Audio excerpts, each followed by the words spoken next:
오셨습니다. 지금 체험부스 체험하시는 분들 그리고 점심시간이라서 또 식사를 하시는 분들도 계실 텐데 지금부터는 귀를 활짝 열어두시고 프리하게 함께 진행을 이어가면 되겠습니다.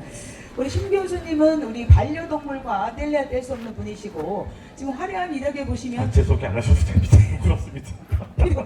필요 없으신가요? 아니 네, 왜냐면 동물행동 전문가라고 하시면 됩니다. 그렇죠. 근데 그 화려한 이력 굉장히 많아서 중간중간 필요할 것 같아서 네, 또 제가 또 말씀드릴 테고 반려교원에서 제가 뵀는데 오늘은 반려묘까지 함께 네. 같이 됩니다. 그죠? 네. 그래서 일단은 알고 계시는 지식을 강의를 좀 해주시고 그동안에 제가 들으시면서 궁금한 점 마음속에 담아두라고 제가 몇 번 말씀을 드렸는데 질문이 아마 있을 것 같아요. 그러면 왜 옛날처럼 네. 그때 해주시기 바랍니다. 일단 여러분 박수 한번 주시기 바랍니다. 네.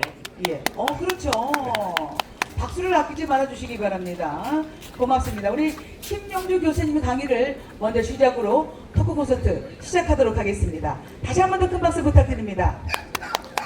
네. 방금 간단하게 소개받은 심용주라고 하고요. 오늘 이제 전체적으로 두 번째인데 요 무대나 이런 것들이 사실은 어떤 제가 세미나를 진행하고 이른바 이제 동물에 관한 토크 콘서트를 하기엔 좀 적절하지 못해서 제가 고사를 하고 도망가려고 했거든요. 이사님한테 잡혀서 못 도망가고 남아서 말씀을 나누게 됐습니다.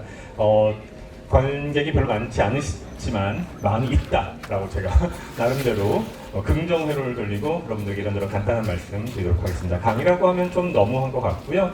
그냥 세미나 또는 그냥 이런저런 재미까지는 아니겠지만 이야기 정도로 이해하시면 될 것 같고 식사하시거나 또는 부스에 계시면서 말씀해주시면 감사하겠습니다. 간단히 제 소개 드리면 저는 동물행동의학을 서울대학교 수의과대학에서 연구하고 있는 심용주 박사라고 하고요. 정확하게 저는 보통 교수라고는 얘기를 하지 않고 그냥 박사라는 이름으로 불립니다. 제가 오늘 들고 나온 주제는 지난번하고 사실은 좀 비슷합니다.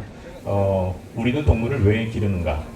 라는 주제에 대해서 말씀을 드려보려고 하고요. 여기 계신 분들 대부분 관계자분들이신 걸로 알고 있지만 동물 좋아하셔서 오신 걸로 알고 있고 심지어 동물에 자신의 많은 것을 희생하거나 바치고 계신 분들도 적지 않을 거라고 생각합니다.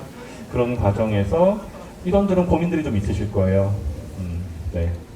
내가 이렇게 한 것이 맞는가일 수도 있고 내가 그들을 위해서 무엇을 더 할 수 있는가일 수도 있고 또는 내가 뭘 위해서 이러는가라는 생각도 심지어 드시는 분들이 계실 수 있어요. 또는 거기까지 가지 않고 그냥 단순하게 펫으로 동물을 기르시는 분들, 좋아하시는 분들도 적지 않을 거예요. 그런 맥락에서 우리는 동물을 왜 기르는가 라고 하는 주제에 한 10분, 15분 정도 짧게 말씀드리고 그 다음에 이런저런 질문 있으시면 동물에 대해서 그것이 개 또는 고양이 아니면 금붕어이건 장수하늘소이건 관계없이 말씀 주시면 간단하게 답변 드리겠습니다. 일단 우리가 동물을 왜 기르는가라고 하는 주제에 대해서 살펴보기 전에 저희가 먼저 고민해 볼 지점이 우리는 과연 동물하고 무엇이 다른가 또는 무엇이 같은가라고 하는 부분에 대해서 고민할 필요가 있는 것 같아요. 무슨 말씀이냐 하면 우리는 동물을 기른단 말이에요.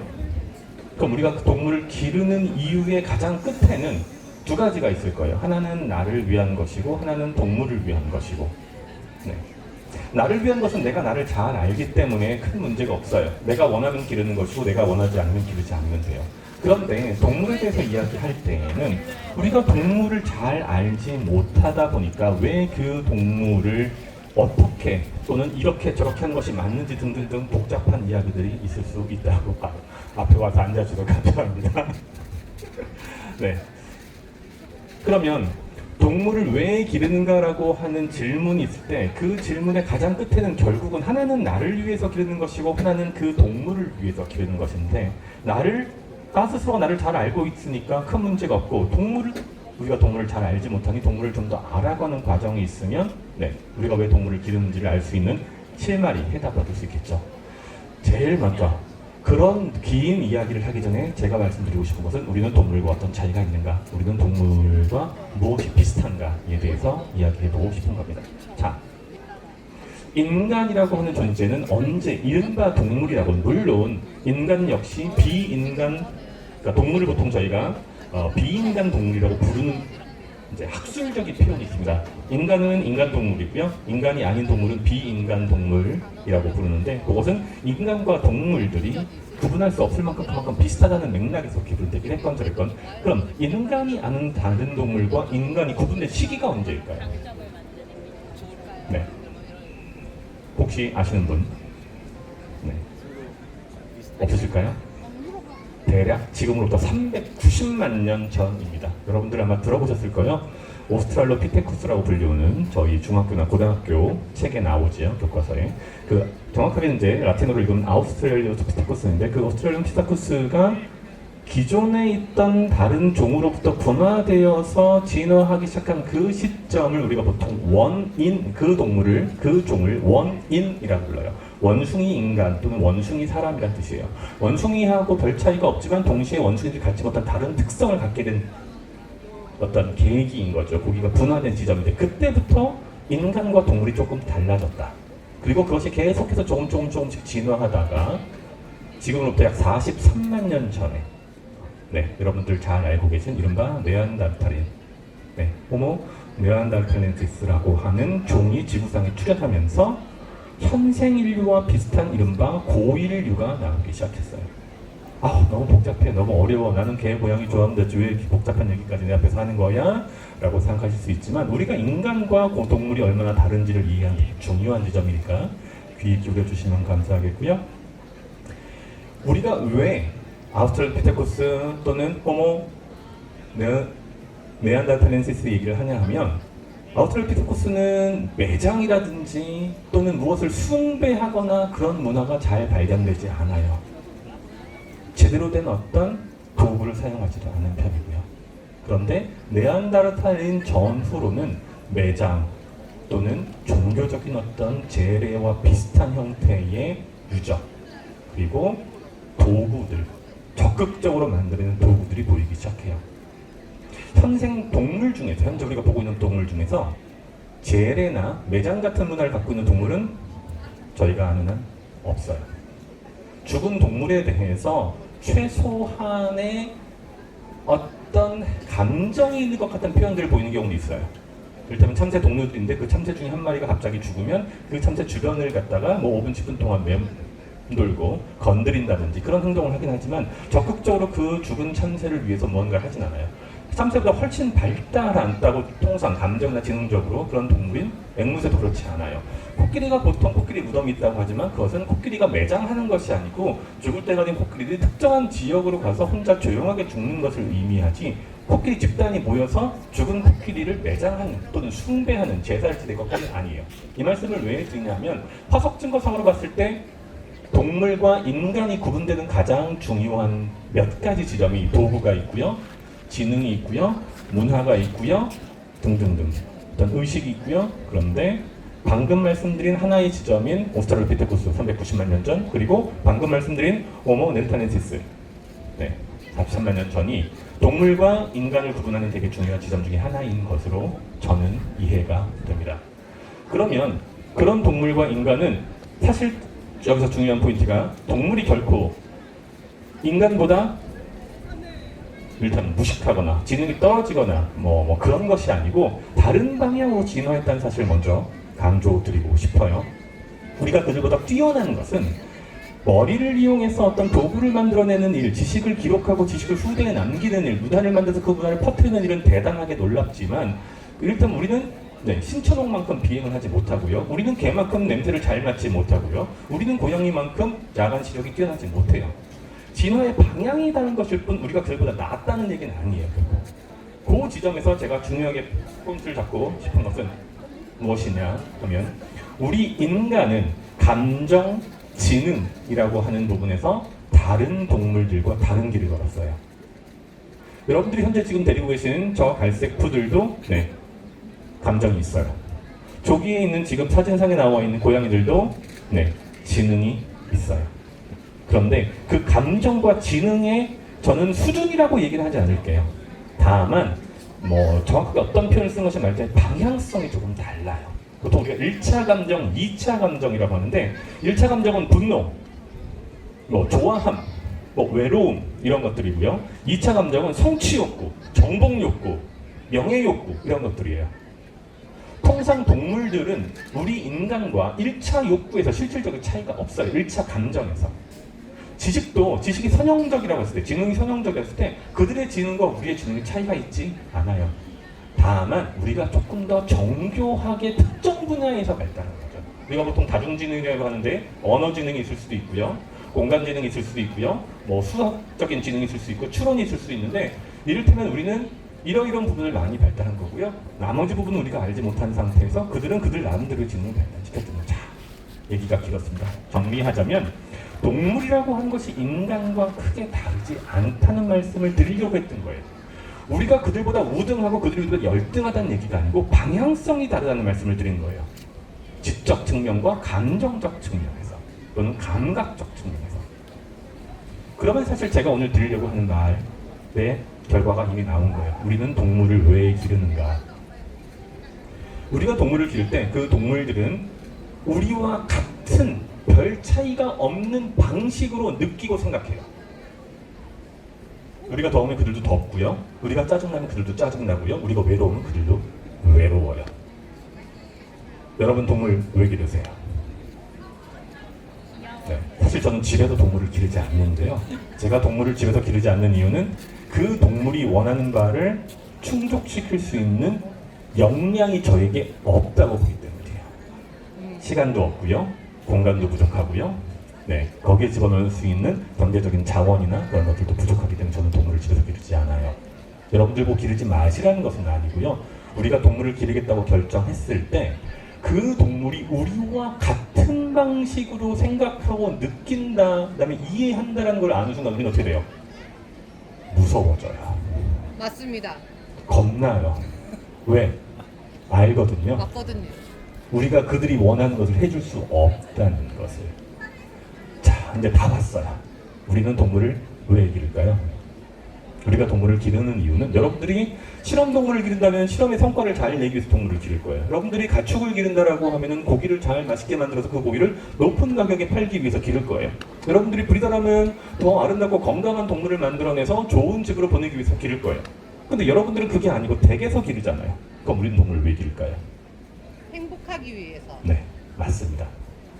동물을 기르는 이유는 그들이 우리만큼 행복하기를 또는 그들이 우리보다 더 행복하기를 바라고 그것을 통해서 나도 행복해지기 위한 거예요. 고통받고 슬프고 힘든 스트레스 받는 동물을 보면서 여러분 행복하세요? 마음이 힘들어요. 거예요. 여러분들도 그들이 고통받고 있고 슬프고 힘들다는 사실을 느끼고 여러분들도 부정적인 감정이 생길 거예요. 자, 정리하겠습니다. 동물도 여러분과 같은 방식으로 느끼고 이해합니다. 생각합니다. 다만 그 정도나 디테일함의 차이가 있을 뿐. 그럼 우리는 동물을 어떻게 해줘야 돼요? 동물을 이해하기 위해 노력해야 돼요. 동물을 분양받거나 입양하거나 주워오거나 납치를 하진 않겠지만 그럼 동물을 기르는 모든 사람은 항상 어떻게? 내 앞에 동물 앞에 나 스스로가 겸손해야 돼요. 그리고 그 동물이 원하는 바를 내가 얼마나 높은 수준으로 채워줄 수 있는지 고민하고 그 다음에 기르시면 돼요. 네. 되게 현문의 오답인 것 같지만 이것보다 더 좋은 답은 없는 것 같습니다. 여러분들 동물을 사랑하기 전에 동물을 공부하세요. 네, 동물을 즐기기 전에 동물을 이해하세요. 그러면 여러분도 그 동물을 통해서 큰 기쁨과 행복을 얻을 수 있을 겁니다. 자, 짧게 이 말씀 드리고요. 질문 있으면 제가 질문 답변 드리도록 하겠습니다. 질문하세요. 뭐 질문이 많아요. 싶진 않고요. 네. 질문이 학생도 있고 지금 저기 보호자분도 있고. 아, 네네. 네. 편하게 그냥 말씀해 저기- 주시죠. 저기 어떤 동물이고 관계없습니다. 사람도 관계없습니다. 질문하신대 저분. 안녕하세요. 네, 안녕하세요. 제가 강아지한테 관심이 많아가지고 그 반려동물 보건과에 갔는데 거기서 독수코치나 강아지 행동교정을 배우면서 좀 관심이 많아졌거든요. 근데 이제 그쪽으로 갈 때 어떤 부분에 역량을 기르고 하는 게 제일 중요할까요? 동물 관련되는 전문 그 과정에 재학 중인 학생이시고 네. 행동과 독스포츠에 관심이 있다는 말씀이신데 어떤 방향에 집중하면 좋겠냐? 학술적인 또는 뭐 커리어 측면에서 저는 두 가지를 말씀드리고 싶은데요. 저 스스로가 저는 경영학 박사이자 수의학 박사를 수료한 상태예요. 아마 국내에서는 저와 같은 백그라운드를 갖고 있는 사람이 별로 없을 텐데 저는 모든 사람이 어딘가에 결국은 고용되거나 누구를 고용하거나 또는 스스로를 고용하게 되겠죠. 그럼 그런 맥락에서 그 사람이 가장 중요한 것은 경영 능력이라고 생각해요. 경영 능력이라고 하면 사람들이 보통 무엇을 잘 판다라고 하면 잘 파는 것일 수도 있어요. 근데 경영 능력은 조직을 만들고 목표를 설정하고 그 조직 내에서 한정된 자원으로 목표에 어떻게 하면 더 효율적으로 빨리 갈지를 공부하는 학문 분야예요. 거기는 회계도 있고 전략도 있고 마케팅도 있고 인사관리, 노무관리, 생산관리 모든 것이 다 들어있지만 결국 우리의 삶 자체는 경영이고 그 경영을 얼마나 잘하냐가 삶의 성패를 저는 좌우한다고 생각해요. 그래서 반려동물 학과이시지만 경영과 관련되는 마케팅과 관련되는 이야기들을 공부하세요. 경제와 관련되는 것들을. 여러분의 삶에 있어서 또는 선생님의 삶에 있어서 되게 중요한 한 가지 축이 될 거예요. 전문성은 높지만 사업을 잘 못하고 또는 회사 내에서 유의미한 성과를 내지 못하면 내 전문성은 빛을 발하지 못하고 사장돼요.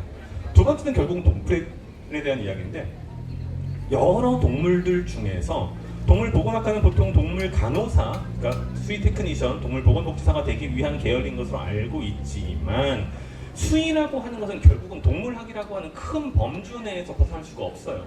그럼 선생님은 앞으로 1년 동안, 2년 동안, 5년 동안, 10년 동안, 평생 동안 무엇을 해야 되냐면 동물이 무엇인지에 대해서 천착해야 돼요.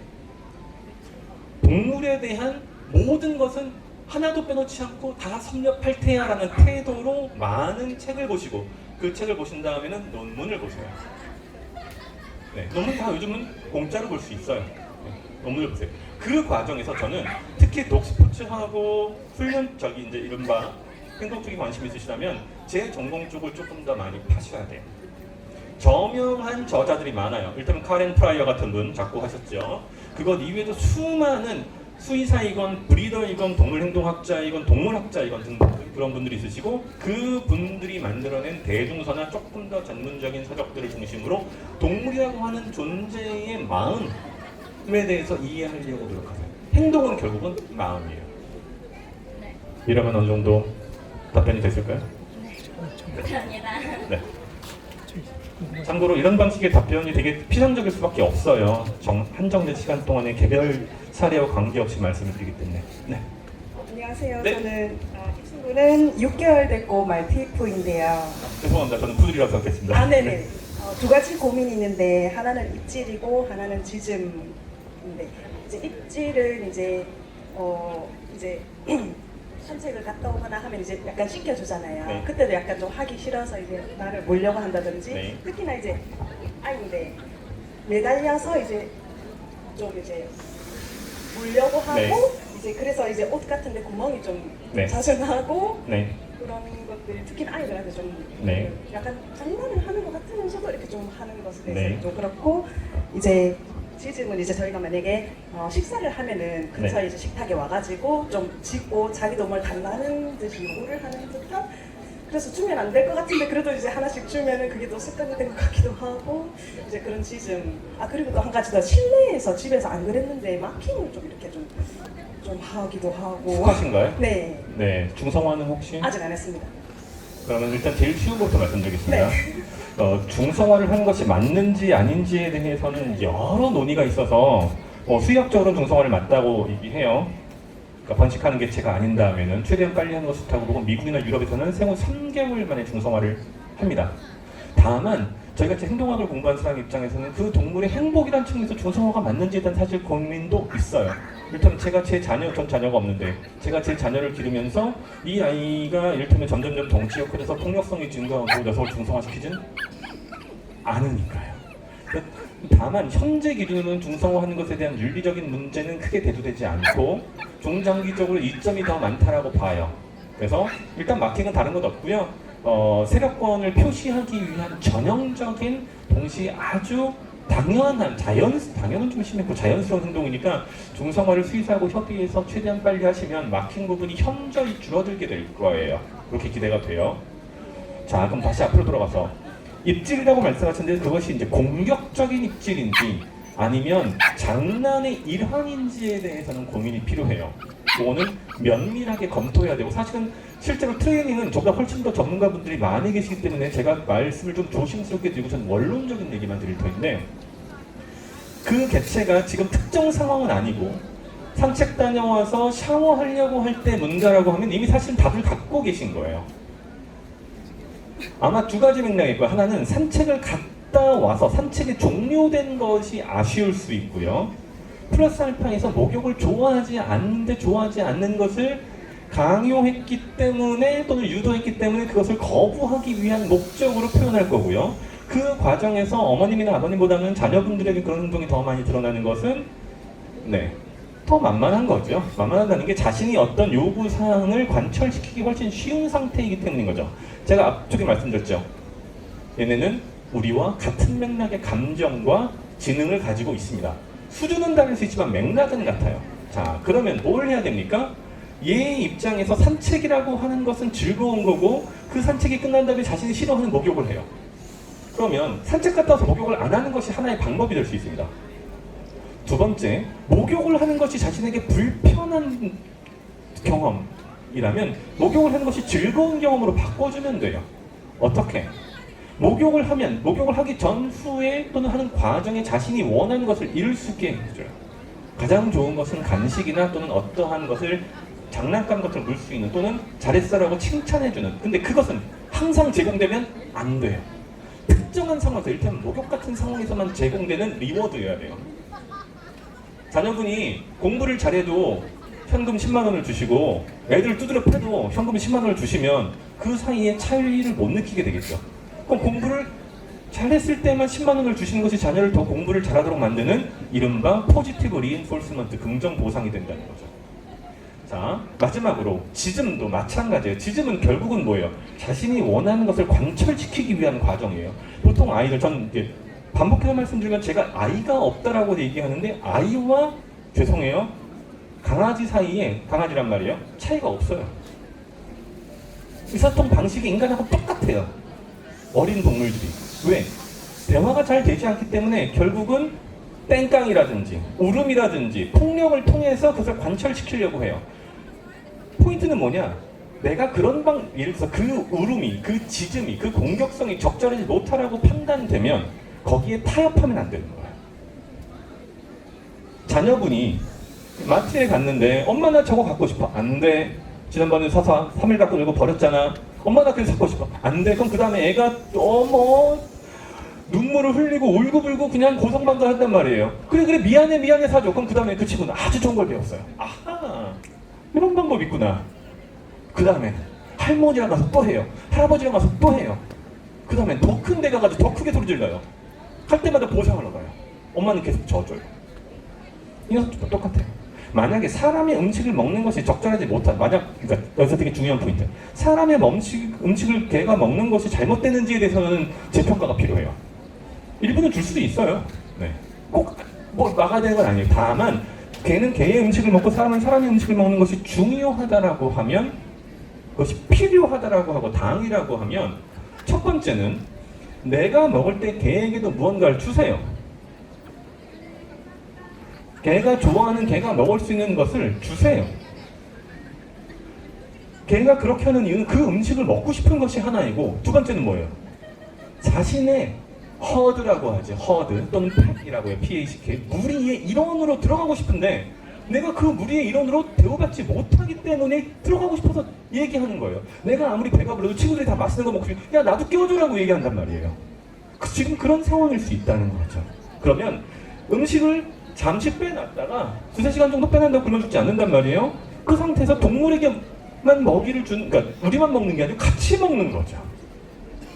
그러면 동물이 소외감을 느끼지 않아요. 생후 6살밖에, 6개월밖에 안 된 어린 개체란 말이에요. 나는 이 무리의 일원이라고 생각하고 있는데 이 무리는 나를 빼놓고 자기들끼리만 먹어. 그럼 얘는 뭐예요? 왜 기르세요 얘를? 죄송해요. 네. 얘 입장에서 제가 대변을 하는 거예요. 나를 왜 길러? 말하잖아요. 맞다고 나를 왜 하네. 기르냐고. 맞다고 하네. 네, 그렇게 보시면 되고, 두 번째는 그럼에도 불구하고 계속해서 짖으면 그 짖는 정도가 과하다라고 하면 어떻게 해야 돼요? 거기에 아까 말씀드렸죠. 포지티브 리인포스먼트, 긍정적인 강화를 해주지 마세요. 얘가 좋아하는 것을 박탈하세요. 뭐예요? 무시. 무시가 되게 안 좋은 말일 수 있지만 이 경우에는 필요해요. 보호자와 사람이 함께 같이 살기 위해서는. 음식을 가지고 그것은 문제가 될 수 있지만 일반적인 경우에 그것이 확장하는 경향성을 보이게 될 거예요. 왜? 음식을 대상으로 그렇게 했을 때 무언가를 얻어내면 얘는 배워요. 아, 이건 내가 짖으면 내가 원하는 걸 얻을 수 있구나. 그래서 그렇지 못하게 그런 방향으로 확장되지 않도록 막아주세요. 그게 제가 보기에는 네, 가셔야 할 길인 것 같습니다. 귀엽고 예쁩니다. 네, 이 정도면 됐을까요? 그러면? 네, 마지막으로. 네. 네, 마지막으로 제가 이 동물보호 활동을 하면서 네. 이제 질문 받았던 것이 있는데 네. 이제 어떤 캔맘분이 저한테 그 이제 상담을 요청을 해오셨습니다. 자기는 7개의 밥자리를 관리를 하고 있고 그 다음에 집에 7마리의 고양이를 기르고 있는데 다 길에서 구조를 해왔답니다. 그런데 이제 자기가 일과 후에 이제 직장을 퇴근하시고 7, 8개의 밥자리를 그걸 도는데 3, 4시간씩 걸리면서 너무 삶의 질이 떨어지고 있고 근데 하지만 애들이 너무 불쌍하기 때문에 그 밥 주는 것을 멈출 수가 없고 그리고 집에 들어왔는데 또 다시 7마리의 그 고양이들에 대해서 돌봄을 해야 되는데 그 돌봄을 하는 데 있어서 이 배변을 마음대로 하고 아무 데나 싸고 그것을 치우면서 내가 이 짓을 왜 하고 있나 자살하고 싶다 이런 식으로 고민의 고충을 저한테 토로를 하신 적이 있거든요. 그러한 이렇게 동물보호 활동과 선한 마음에서 캔맘 활동을 하시는 분들께서 심심찮게 그런 고민과 고충에 대해서 말씀을 하시는데 동물행동학자이신 이런 교수님께서는 어떠한 충고라든지 이런 걸 해주고 싶으신지. 네. 예. 말씀 잘 들었고요. 비슷한 형태의 질문들을 간간히 받습니다. 되게 조심스럽게 제가 말씀을 드릴게요. 이제 고사모 우리 대표님도 계시고 고양이를 위해서 활동하고 계신 그 캔맘 여러분들이 많이 계신 자리에서 제가 매우 조심스럽게 말씀을 드릴게요. 뭐냐 하면 짧게 말씀드리겠습니다. 한 5분 정도 있는 걸로 알고. 첫 번째, 제일 중요한 게 뭘까요? 네, 제일 중요한 게 뭘까요? 우리가 살아가는 데 있어서 네타냐후가 이란을 폭격한 거 1번, 2번 우크라이나의 전쟁에서 수백만 명이 죽어가고 있는 거, 네, 또는 해양 폐기물 때문에 고래가 죽어가는 거 3번이고요. 4번 나의 건강, 안녕, 행복. 3번이요. 나의 그 4번. 네네 4번. 3번은 네, 고래가 죽어가는 거. 네. 4번이요. 네. 4번. 저도 4번이라고 생각합니다. 제가 지금 여기 와서 땀을 뻘뻘 흘리면서 네, 이 별로 없는 관중 앞에서 떠들고 있는 것도 사실은 저의 행복을 위해, 제가 동물을 위해서 하는 것 같지만 사실은 저의 행복을 위해서예요. 네, 여러분 모두가 여러분들의 건강, 안녕, 행복을 위해서 이 자리에 계시다고 알고 있어요. 착각하지 마세요. 저는 그게 맞다고 생각해요. 왜? 공리주의적 입장에서 모두가 건강하고 행복하고 안녕하면 결국은 그 집단 내의 건강과 안녕의 총량이 늘어나거든요.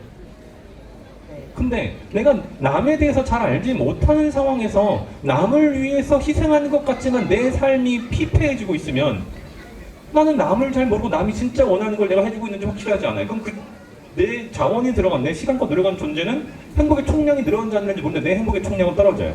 그럼 사회 전체의 행복의 총량 감소할 거예요. 또는 증가하지 못할 거예요.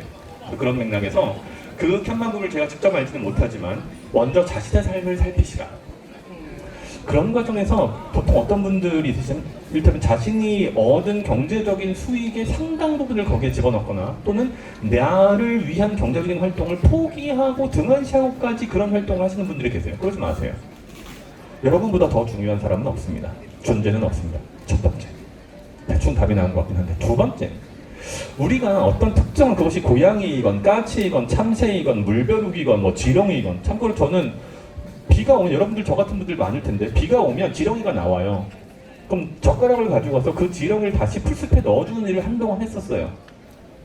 달팽이가 있으면 그 달팽이를 다시 길에서 꺼내가지고 풀숲에 넣어주는, 그 다음날 오면 또 100마리가 죽고 그 다음에 또 100마리가 죽이는, 있지만 여전히 그런 활동을 했었어요. 여러 가지 형태의 동물에 대한 치근한 마음을 갖고 계신 분들이 많은데, 다만 한 가지 저희가 고민할 지점이 있어요.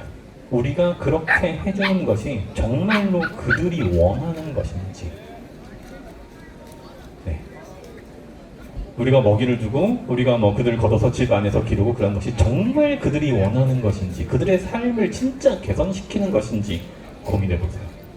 마지막으로 되게 중요한 포인트, 행동학자 입장입니다. 이제는 행동학자 입장에서 좁은 공간에서 7마리의 고양이를 기르는 것은 대부분의 경우 학대일 수 있어요. 저는 보통 뭐라고 얘기하냐 하면, 제가 지금 이제 연구가 진행되고 있기는 한데, 한 50평 정도의 전용 공간을 가진 아파트를 놓고 봤을 때 그 공간에서 기를 수 있는 고양이의 최대 숫자는 2마리 또는 3마리인 것 같아요. 전제 조건은 그 2마리 또는 3마리가 다 같은 배에서 나와서 어렸을 때부터 함께 자랐다는 전제 하에. 그렇지 않으면 고양이라고 하는 동물이 가지고 있는 솔리터리 프레데터, 외로운 사냥꾼의 특성 때문에 안에서 문제가 발생해요. 높은 빈도로, 또는 문제가 없는 것 같지만 그 둘 사이에 적절하지 못한 또는 프렌드십이 없는 상황이 장기간 유지돼요. 이건 엄청난 스트레스를 유발해요. 그래서 여러분들이 한 선의가 동물의 입장에선 불필요하거나 또는 무의미하거나 경우에 따라서는 해가 될 수도 있어요. 그 부분을 고민하세요. 그럼에도 불구하고 그 동물이 일단 다리가 절단됐어요. 심각한 감염성 질병에 걸렸어요. 어린데 너무 굶어서 죽기 직전이에요. 그런 경우에 그 동물에 대해서 어떤 휴메인한 인도적인 지원을 하는 것은 당연히 가치가 있어요. 하지만 그렇지 않음에도 불구하고 야생에서 살아가고 있는 동물을 우리가 적극적으로 무언가 개입을 한다라고 하면 그 이후에 벌어지는 것들도 고민을 해봐야 돼. 그것이 맞는지. 마지막으로는 생태학자의 측면에서 봤을 때 고양이라고 하는 동물은 분명히 프레데터. 우리가 보기엔 귀엽지만 사실은 사냥꾼이에요. 그 부분도 반드시 고민하세요.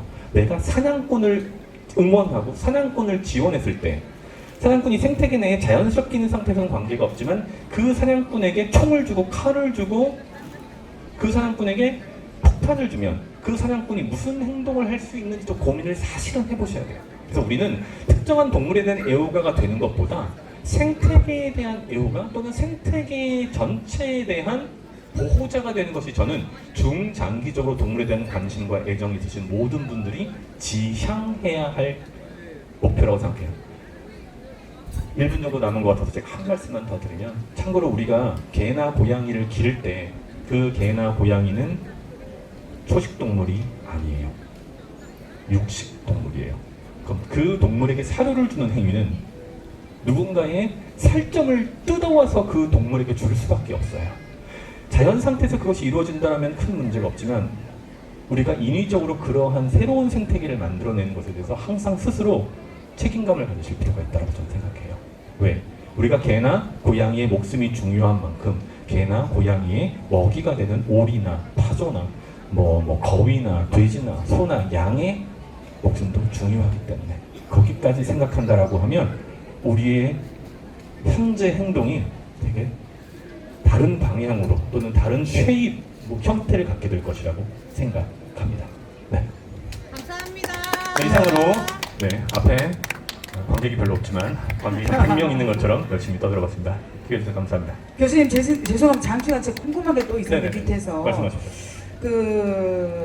왜 그 반려견 특히 끝나고 주인을 닮는다고 지금. 말들을 많이 하잖아요. 기르다 보면 네. 그게 일리가 있는 말인가요? 일단 제가 한 가지 말씀드리고 싶은 게 저희 같은 사람들은 보통 네네네. 주인이라는 말보다는 네네. 보호자라는 말을 많이 씁니다. 맞습니다. 예, 그러니까 예. 이제 보호자라고 죄송하지만 우선 이제 하나만 듣고 이제 그게 개이건 고양이건 앵무새이건 무엇이건 어떤 커뮤니케이션을 할 수 있는 능력을 갖고 있는 동물들의 경우에는 네네. 문화를 흡수해요. 네네. 그러니까 닮아간다는 게 뭐 생김새가 닮아가는 것이냐, 뭐 미용을 어떻게 하냐, 화장을 어떻게 했다 달라질 수 있지만 네네. 행동적인 측면에서 또는 습성이나 성향적인 측면에서 보호자와 비슷해지는 경향성을 당연히 보이게 된다. 그래서 지금 사회자분께서 말씀하신 그러한 그런 것 같은데 정말이야? 네, 맞습니다. 아, 그렇군요. 참고로 이건 약간 다른 얘기지만 네. 호주 지역에서 어떤 것이 있었냐 하면 네. 호주에 있는 코카투라고 하는 큰 흰색 앵무새가 있어요. 예, 예. 아주 똑똑한 앵무새로 널리 알려져 있는데 그 앵무새들이 쓰레기통을 열어요. 예예. 그 쓰레기통에 자물쇠를 하면 자물쇠를 풀러요. 앵무새가? 네. 오. 근데 그 행동은 어디서 나왔냐 하면 사람들이 쓰레기통에 음식물을 버리거나 거기서 음식물을 청소해 가는 모습을 관찰하고 그걸 학습해서 이야. 자기들끼리 전파하는 거예요. 네네네. 그런 약간 맥락이 다르지만 그런 식으로 모든 동물은 기본적으로 관찰하고 그 관찰하는 결과를 적용하는 역량을 갖고 있고, 이를테면 제가 개예요. 사회자분이 제 보호자, 네. 이를테면 주인이세요, 보호자세요. 네, 네. 그럼 보호자분이 보이는 어떠한 행동을 개인, 길러지는 제 입장에서는 제가 볼 수 있는 건 그것밖에 없어요. 맞습니다. 거기서 그렇죠. 2년, 3년, 5년, 10년 정도 살다 보면 저는 그것을 당연히 따라하게 되고 누군가가 봤을 때 비슷한 것처럼, 이를테면 TV를 보려고 누우면 그 옆에서 앉고 같이 배를 까고 있으면 얘도 옆에서 배를 까고 있고 예. 예, 그럴 수 있고요. 또 하나 되게 중요한 것이 그런 맥락에서 사실은 의학적인 측면에서 보호자가 예를 들어서 유방암에 걸렸다라고 네. 하면 개도 유방암에 걸릴 가능성이 높아져요. 심리적으로 불안정해진다는 말을 제가 들었어요. 네, 요거는 뭐 심리적인 부분도 사실은 있고요. 또 하나는 보호자가 노출되는 것, 네. 어떤 화학물질이나 음식에 노출되는 만큼 똑같은 것이 동물에게도 영향을 끼치거든요. 같이. 이를테면 뭐 남편분이 계신데 남편이 담배를 태우세요, 댁에서. 네. 그럼 그 담배의 연기가 동물과 사람 모두에게 작용하는데 동물은 수명이 짧죠. 예예. 먼저 발견되는 경우가 많아요. 아, 그래서 그렇군요. 행동만 닮아가는 것이 아니고 건강도 닮아가요. 그래서 여러분들이 만약에 건강한 생활 습관을 갖고 계신다, 먹는 것이건 운동하는 것이건 뭐 그런 일찍 주무시고, 그럼 개도 건강해요. 고양이도 건강해요. 그렇지 않으면 먼저 희생양이 되는 것은 여러분의 동물이에요. 아, 그렇군요, 서 교수님. 네. 그러면은 그 혈통이란 게 있잖아요, 원래. 근데 네. 혈통을 떠나서 사람으로 치면은 가족력이란 게 있잖아요. 질병이나 성격이나 모든 것이. 그럼 반려견도 그 혈통에 따라서 성격이나 또 질병이 따라올 수 있을까요? 사람처럼? 당연하죠. 네. 아, 사람과 똑같군요. 네, 우리가 어떤 네. 질병을 갖고 있다고 하는 것은 그 질병, 성격도 마찬가지입니다. 그것은 DNA, 유전자에 인쇄되어 있는 블루프린트가 있는 부분이 상당하고요. 네. 그 이후에 후천적으로 획득하는 부분이 상당해요. 아, 맞습니다. 예. 참고로 요즘은 DNA도 후천적으로 바뀐다고 봐요. 그러니까 후성 유전학 또는 후생 유전학이라고 해서. 네네네. 그래서 그 동물의 삶 자체는 DNA의 대부분이 박혀 있고요. 인쇄되어 있는 방식대로 살아가고요. 그거는 예. 혈통이나 품종에 따라서 차이가 있고요. 네. 더 나아가서 그것이 사후적으로 변경될 수도 있습니다. 아, 그렇군요. 당시가 너무나 고생하셨는데 제가 궁금해서 안 여쭤볼 수가 없었어요. 제가 뭘 벌써 물어봤었어야 되는데 지금 그 여러분들 있을 때 선선한 바람이 불지만 이곳은 굉장히 찡통이거든요. 우리 신명주 교수님이 장시간 콘서트 박수 한번 주시기 바랍니다. 감사합니다. 긴 시간 동안 너무 떠들었습니다. 고맙습니다. 네, 궁금한 점 네, 있으시면 교수님 고맙습니다. 따로 말씀 주시면 제가 답변 드리고요. 오늘 여기까지 하겠습니다. 예, 고맙습니다. 너무나 고생 많이